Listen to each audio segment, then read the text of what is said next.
वृंदावन का एक साधु अयोध्या की गलियों में बड़े प्रेम से राधे कृष्ण जपते हुए जा रहा था।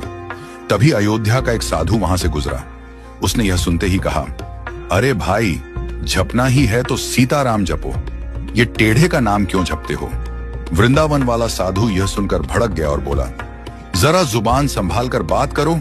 हमारी जबान पान खिलाती है तो लात भी खिलाती है। मेरे इष्ट को टेढ़ा कैसे कह दिया? अयोध्या वाला साधु बोला, इसमें गलत क्या है? तुम्हारे कन्हैया का नाम ही टेढ़ा, कृष्ण उनका धाम टेढ़ा, वृंदावन।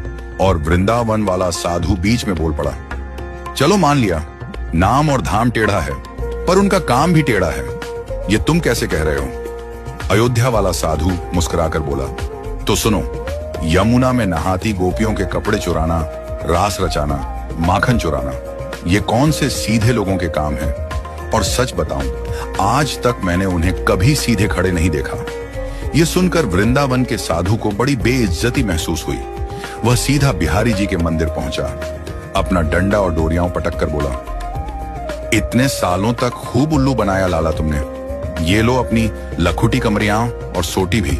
अब हम तो चले अयोध्या, राम जी की शरण में। बिहारी जी मंद मंद मुस्कुराते हुए उसके पीछे पीछे आए, उसकी बांह पकड़कर बोले, अरे भाई, लगता है किसी ने तुझे गलत भड़का दिया है, पर अगर जाना है तो तेरी मर्जी, बस इतना तो बता दे कि राम जी सीधे और मैं टेढ़ा क्यों?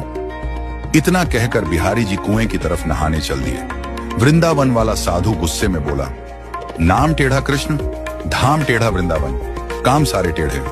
कभी कपड़े चुरा लिए, कभी गोपियों के वस्त्र, और सीधे खड़े तो आज तक किसी ने देखा ही नहीं। अपनी सारी भड़ास वह वहीं निकाल बैठा। बिहारी जी मुस्कुराते रहे और चुपके से अपनी बाल्टी कुएं में गिरा दी। फिर बोले, अच्छा तू जा, लेकिन जरा मदद तो कर, सरिया ला कर दे ताकि मैं अपनी बाल्टी निकाल लूं। साधु सरिया ले आया।